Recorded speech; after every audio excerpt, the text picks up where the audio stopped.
welcome to the Phoenix Rise podcast. So happy to have you with me. It feels like it's been a minute. I think I haven't recorded a podcast for a few weeks because I've had such a backlog of amazing guest speakers that have just been coming out into your orbit. So if you haven't listened to those yet, go back and listen. But now it is no different. I have another amazing woman with us sharing her story today. And we're just going to riff. You know how it goes down here. We're going to see what wants to be channeled between us, what wants to come out, what message needs to be told. So if you're here, if you're listening to this, trust that you need to hear something that is going to come out. So without further ado, I'm going to let Laura introduce herself. Laura, please do say hi to everyone. Hello, and honestly, it is such an honour to return the favour and be on your podcast and speak to your community. And yeah, I just feel honoured for you to invite me into your space. And yeah, so a little bit about what I do is I am a business consultant and I help women that are already successful in their own right, that are living life in a conscious way. I call it soul awakened, and they are heart-led leaders that are probably working with clients one-to-one, feeling quite stressed, burnt out because they're saying the same things over and over, very repetitive, and now they are in the space where they're toying with the idea of making it into a group program. And I support women to make that evergreen. And I also run a really beautiful community of women that we meet up, and it's a real sisterhood of women that love moon magic, and basically all of my passions rolled into one. Magic, syncing your life with your menstrual cycle, and making sales feel sexy, because let's face it, ladies, we love to hold ourselves back when it comes to selling our services and feel like we're slimy. And I heard somebody say something that was really powerful the other day, and I actually used it yesterday in an event that I held, is go on, give me your best slimiest pitch, because it's usually not actually slimy. It's usually the way that we feel that it's going to make somebody feel. And obviously we would never want to do that. So what I do with women is I enable them to step into a place of permission to make the money that they are worthy of. Oh, I love that so much. And so just so you guys listening know, so me and Laura are friends. We know each other. We came into each other's orbits kind of mid last year through a speaking event. But what I love about Laura and what we really connect on is we have this kind of hybrid, right? It's like, yes, we are spiritual. We are in our feminines. We love all the woo. But we are also boss bitches, right? We are also in our power unapologetically. We are also here knowing what the fuck we're here to do. And we make no apologies for that. And this is what I love so much about bringing women like this into my orbit and spreading that message further, because it just shows everyone listening, you guys listening, that there is nothing icky about being in your power. There is nothing icky about wanting to share your gifts with the world. It's just this programming that we have that makes us feel like that, right? And do you find that this comes up a lot in your world, Laura? Yeah, so for me, I know that it started with me. So even though I have worked in sales for 20 years in April, I know, it's like, really? How is that possible? And even though that's my game, that's my bag. Yeah. That's I've worked in sales, every kind of sales that you could think of. I mean, this is showing my age now. I used to rip pages out of the yellow pages and cold call, Same. So I used to work for a print publication, and Same. Oh my God. Yeah, I know. We've got so many similarities. I've worked in PR. I've worked in the wellness space and PR. So those worlds really collide. And it's funny and interesting that when I set up my business, and I've been an entrepreneur, and we've had this conversation on my podcast, haven't we? That you're very similar. You know, I've been an entrepreneur since about 5. I used to go out bars, pick. It's funny. I used to pick flowers and go and knock on the door that I'd pick the flowers and try and sell them a bunch. You know, it's in my veins. And I set up a company when I was 20, but it was all about the ego and all about the way it looked over making money. And then it's always been a passion. Like there's always been a side. I don't like the word hustle. Passion. And weaved into whatever's going on. Even when I was working in corporate, there would be something going on the side where I would be making additional streams of revenue. And I'm just so passionate about helping women to stand in that power, because when I set up my own things, that's when my energy would shrink, because I made it about me. But the truth is that if you are in a service-based business or any business, products, it isn't about you anymore. And that's the thing that we need to learn to do, is to step back from the brand and to know that it isn't about us anymore, and detaching ourselves from when we're asking the question of do you want to come and join me and learn what I can teach you? If they're saying no, it's not about you. It's about the way that they're not ready. Maybe you haven't told them the value of what it's worth. It's never personal, and that's really difficult to do as a personal brand. Yeah, it is. I agree. And it's something, I know we've talked about it a lot. It's something that can be really triggering, right? And this is something that I experienced myself when I first started building a membership for the very first time. And I know we've spoken about this, but it really launched with a boom. Like, it was beyond what I even imagined. And it was like, I literally pressed go and there were like 55 members overnight. And I was like, so unprepared for that I couldn't hold the frequency, and I couldn't hold the leadership. I couldn't hold the different energies in there. I was not picky with the energy. It was like a free for all. So there were all kinds of different energies in there. And I was just over my head. I was like, what the fuck is this? Basically. And very, very quickly, that translated, right? Because energy doesn't lie. And people started leaving, and then people would come in, and it was very fluid. It was like in, out, in, out, in, out, revolving door, right? And my personal mindset at the time, it was all about me. And it was like every time someone left, it was like the abandonment wound. Right? It was like, they've left me, like, I'm not good enough. Why don't they love me? Like, what am I doing wrong? Like, all of this. I'm only laughing because I've experienced this, by the way. If you're listening to this and thinking, why is Laura laughing? It's because I've experienced it myself. Yeah. But it's so common, right? And I think especially for women, it's very hard to learn to separate the business and the personal, I guess, in general, like the personal and the business, the different transactions. How do you kind of help your guys like separate that? So I think that it's about really working on yourself every single day.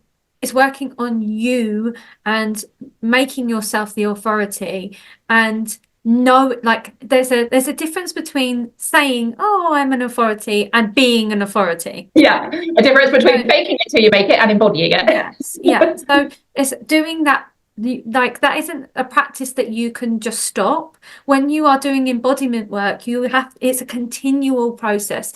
And I learned this the hard way.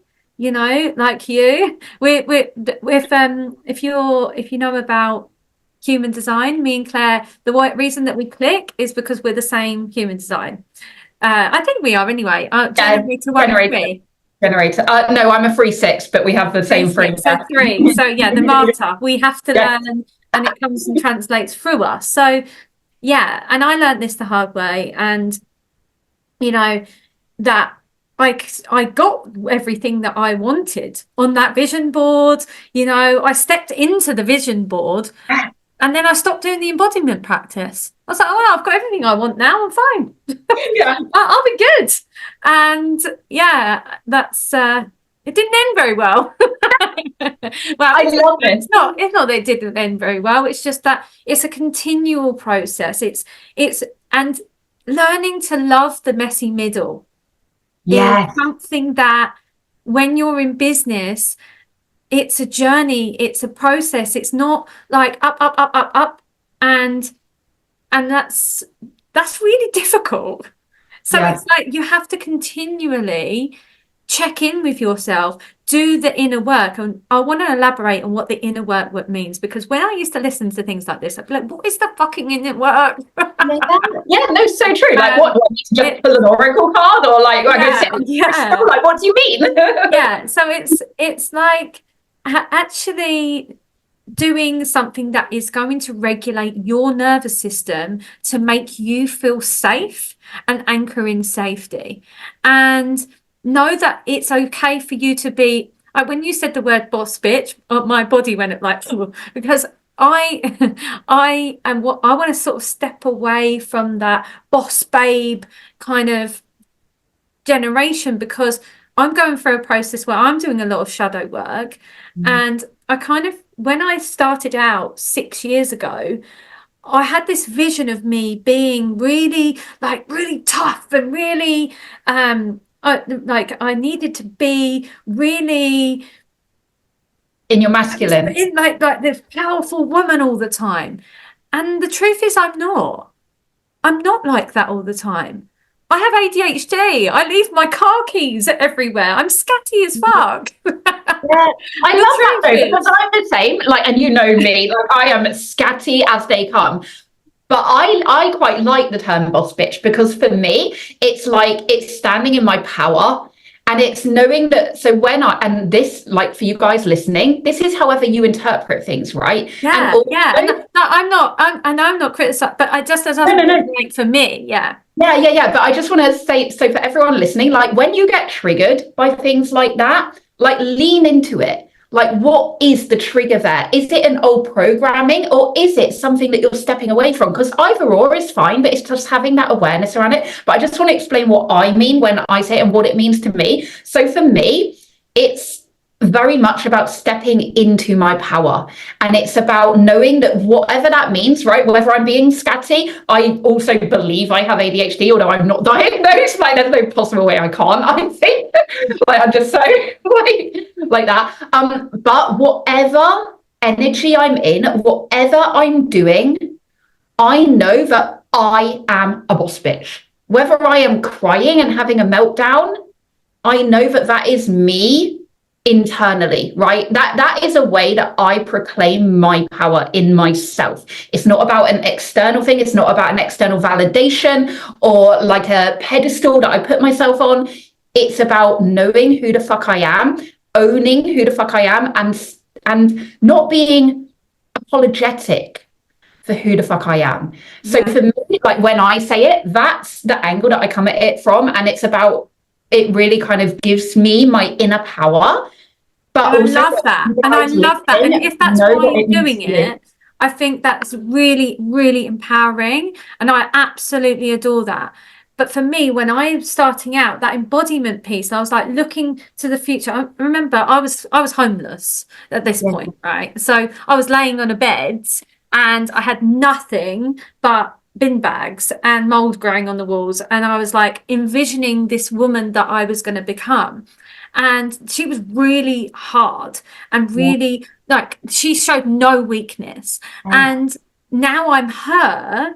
Now I'm working with somebody around being soft but fierce. Yes, I love that term. Yeah, soft but fierce. So it's like I'm in my softness, but I am a boss. Yes. I'm powerful. Yeah, I love that. And the reason why I don't resonate with the word bitch is because I sometimes think that us women, when we stand in our authority, we can get labeled as a bitch. Yes. And I yeah, some people might perceive, because I say no, I have solid boundaries, that I am a bitch. And I think that women do get a bad rap when they're in those authority leadership roles. Oh, she loves herself. She's a bitch. She's this. Yeah, But if yeah, a man does the same thing, then he's in his authority. He's the guy. So yeah, that's yeah, why it just does that for me, that doesn't feel, that word doesn't, I don't like it yeah, because yeah. of that. Yeah, and this is the beauty, right, of polarity, and showing you guys in real time how you can have different interpretations and different perceptions of things. And it doesn't mean someone is right or wrong. It's just how things resonate with you and how things align with you. And as always, in everything in life, take what lands and leave what doesn't. And it's about having the maturity to know that you have that choice. Right? It's not about like, oh my God, they've said this and that doesn't align with me. What am I going to do? It's like, no, we're mature adults. Like, let it process through you, let it activate you, lean into it, be curious, and then make a decision that is right for you.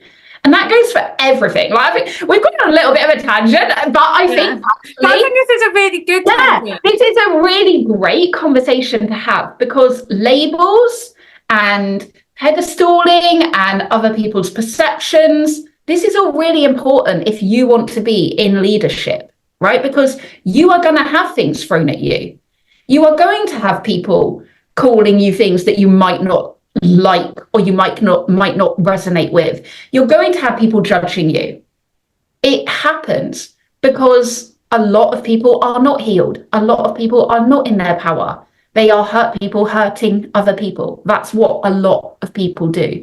So if you want to put yourself out there as an authority, as a leader, as a boss, whatever it looks like to you have to be prepared for everything that comes with that. And you have to be so solid in your foundations and in your values and in your beliefs and in your integrity and your values and everything that is important and sacred to you that you are not wavered, right?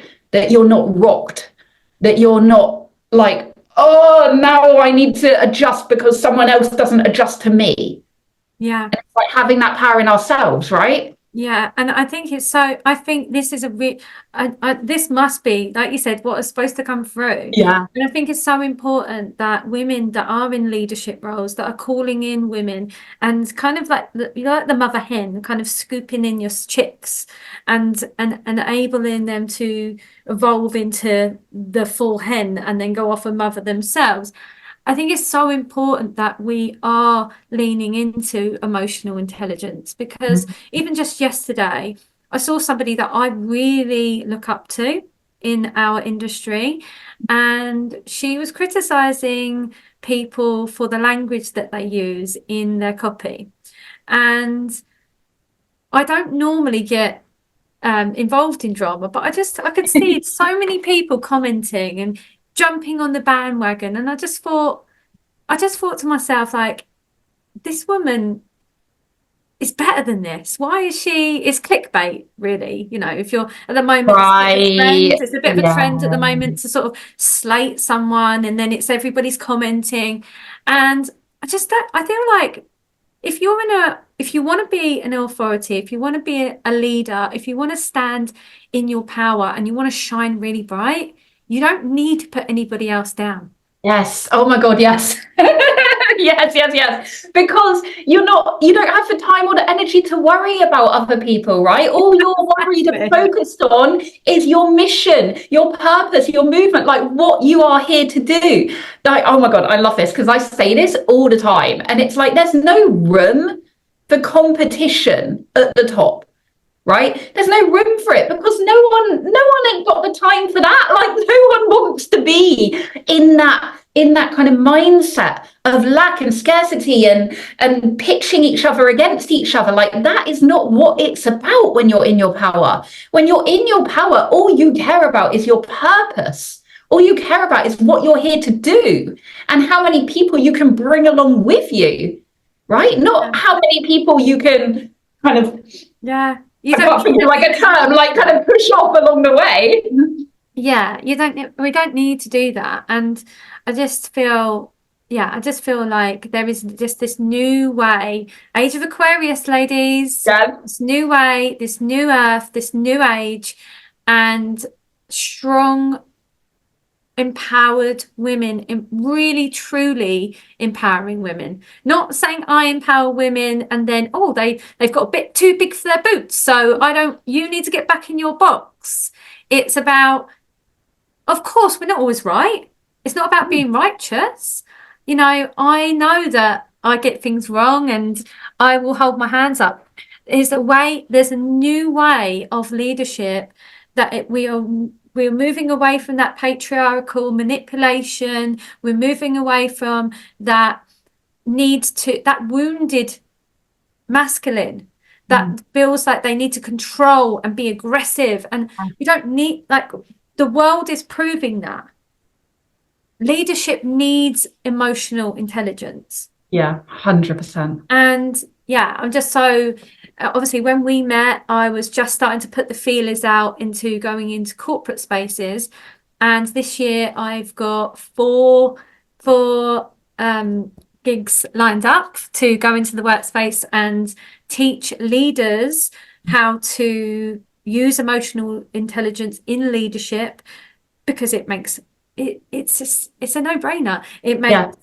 It gives better attention, it makes you more profit, and it makes you a better well-rounded human being. People love to be around people that are magnetic and that just ooze this like compassion and empathy. They will want to do more for you. It makes sense. Yeah, I love that.